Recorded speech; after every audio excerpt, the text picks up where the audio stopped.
Now, though, what about preservation? So I knew that the archival mission only starts in the Office of Creation. We still need to preserve the digital material forever to enable future generations to hold the past accountable for the world that the future will inherit. Think of climate change. The future has inherited the world for which past governments must be held accountable. Only archivists have the knowledge to determine the requirements of a preservation system.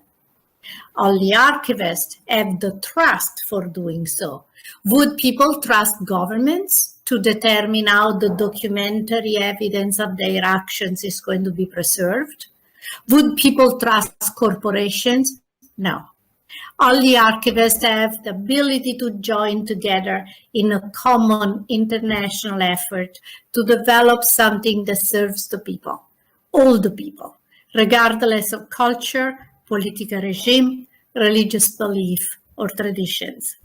Because archivists are in a central position between the records creators and the users, and between the past and the future. So archival research was not really the reason why I joined the archival profession, but it became clear to me that research by archivists on archival issues was sorely needed. There were many publications by archivists, but none was grounded on original research based on archival theory. Thus, in 1998, I created an archival research network where none existed before.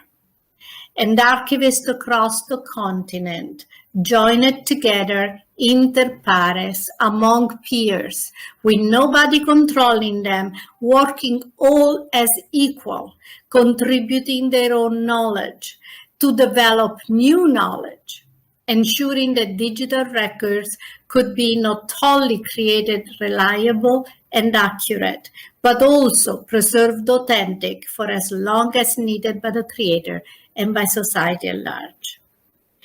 This inter pares project then used the acronym International, Inter, Permanent, Authentic Records in Electronic Systems, and is now in its fifth phase, continually funded since 1998 by the Social Science and Humanities Research Council of Canada.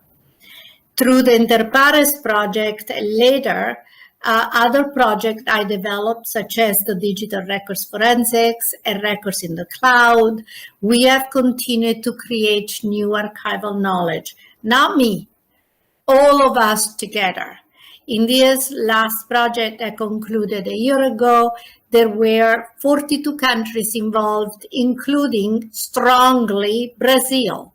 In this new project that started in June and will continue till 2027, Brazil is also a strong participant.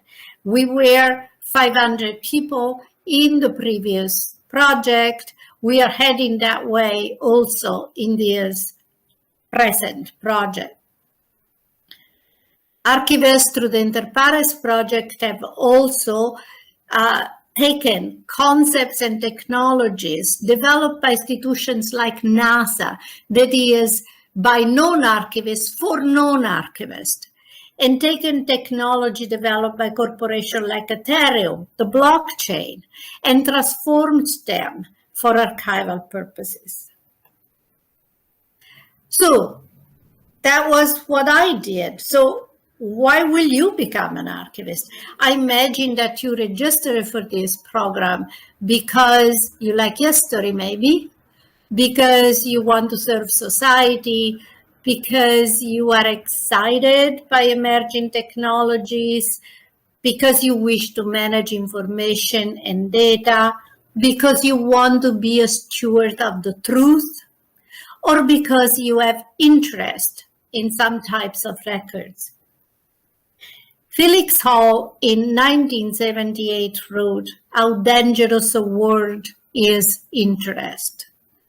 As an archivist, I should not have interests, for I must be all things to all archives, irrespective of age or provenance. In addition, the archivist is a jack of all trades, Hilary Jenkinson wrote. So why should you really become an archivist? Why it is important that we have large, strong cohorts of archivists?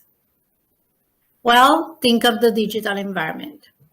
Archives are the infrastructure through which facts, beliefs, and values are upheld and understood, and by which human institutions are supported. We trust archives implicitly.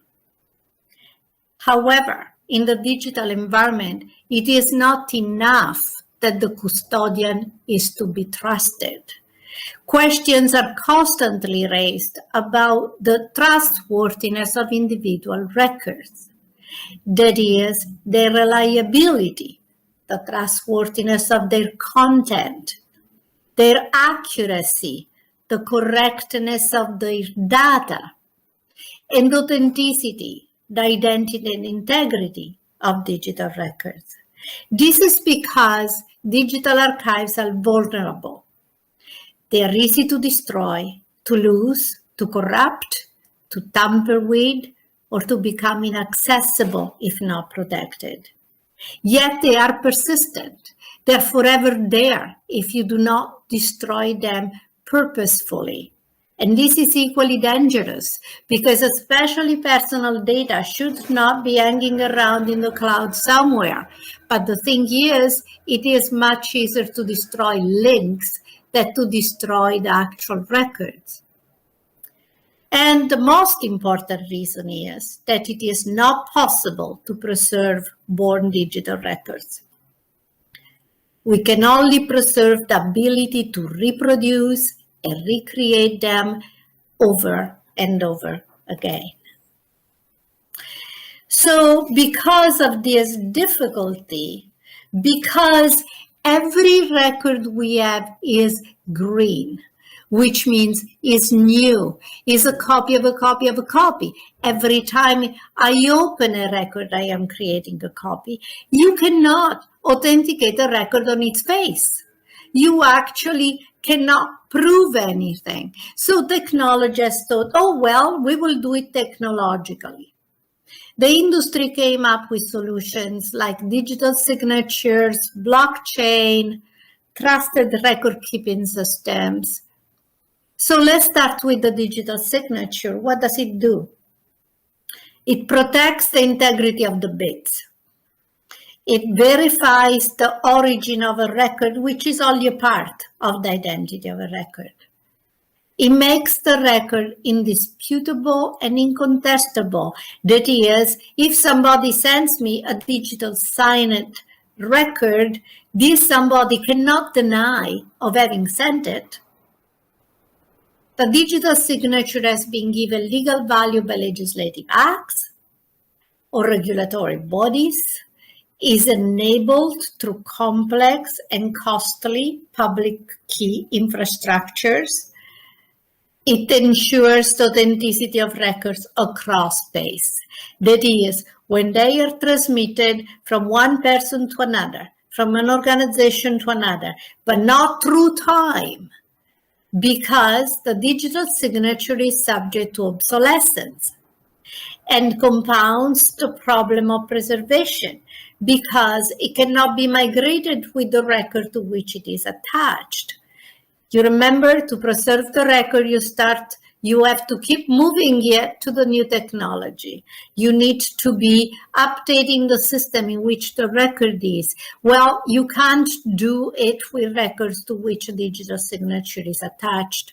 Furthermore, the certificate of authenticity guaranteed through the digital signature have an expiration date, which is usually 5 years, and then the digital signatures are no longer valid.